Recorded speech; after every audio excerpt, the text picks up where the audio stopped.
The USDA covers the cost of the kids' lunch, but the Boys and Girls Club depends on local funds to feed the kids at dinner. Today at Union Baptist Church, the pastor's parking spot stands empty.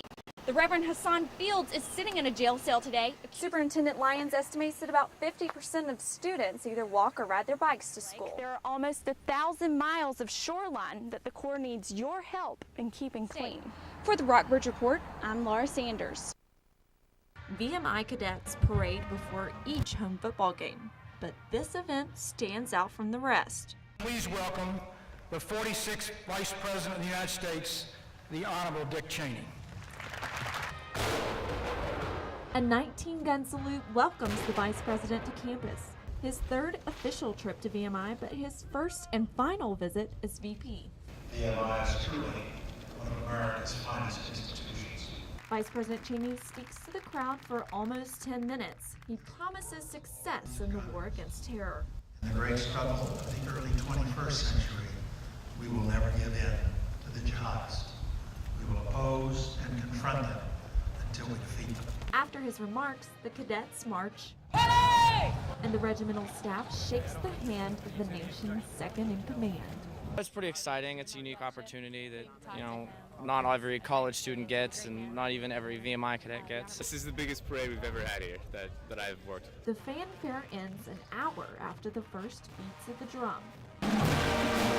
But the memories of the Vice President's visit linger with those in attendance. Over half of VMI cadets enter into military service after graduation. Vice President Cheney recognized their sacrifice and wished them the best in the future. For the Rockbridge Report, I'm Laura Sanders. This is Richard. Richard usually pulls carriages packed with tourists through the streets of Charleston, but he also helps pull these kids through tough times. He loves these kids. He'll pick up their feet for them. I've seen him come right up to them and nuzzle them. He's just a really good, sweet animal. This gentle giant is part of a therapy program at Wynwood Farm, a home for boys dealing with life struggles. But like many nonprofit organizations that depend solely on donations, the home is seeing a slight dip in giving. And I've seen sometimes maybe someone that would have sent us a $50 check, maybe recently we've gotten a $25 check.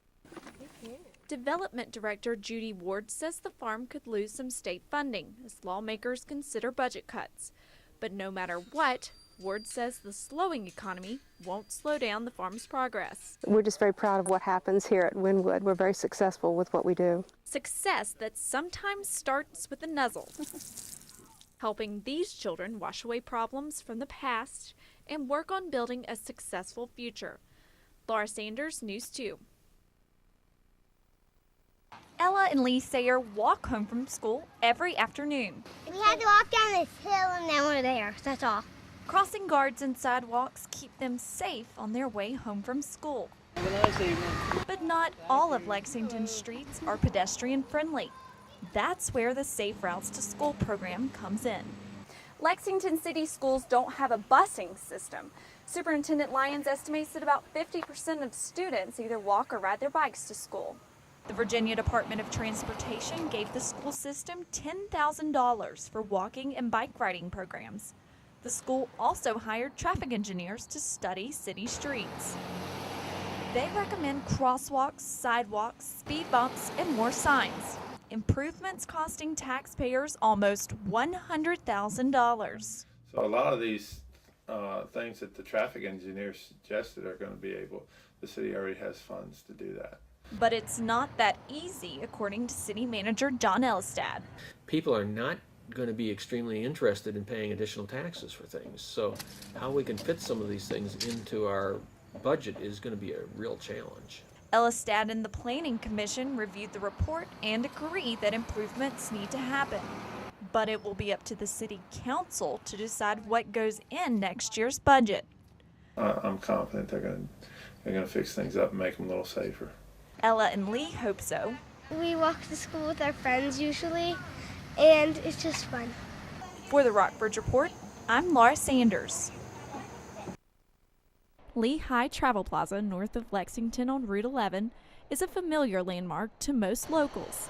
But producers from the Travel Channel think it qualifies as one of the most unusual travel plazas in the country. And they're featuring it on their show, Extreme Truck Stops. It's at least a notch above any of the others I stopped at. Cleaner atmosphere inside the restaurant, fueling, a whole lot better. In an age where bigger is better, the independently owned Truck Stop stays true to its roots with a home cooking style restaurant and a full service fuel station. We've taken the combination of the old and the new. Bobby Bergstresser has owned Lehigh Travel Plaza for 26 years. If it's to do with trucking, there's not much of it that we can't do for you.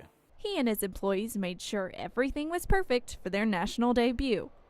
My husband told me when he called me to make sure I spiffied up. But it's not every day that the Travel Channel comes to town. Ed Lloyd made a special trip from Richmond to see the spectacle. His son spent a lot of time at Berkey's when he was a VMI cadet. He just loved this place. And so he's over in Europe teaching right now in Budapest, Hungary. And when my wife saw this little thing in the paper, in the Richmond paper, she said, you ought to go on up there and represent Mark. When the lights came on and the camera started rolling, Bobby told the film crew from New York what makes Lehigh Travel Plaza in Lexington stand out from the rest. For the Rockbridge Report, I'm Laura Sanders.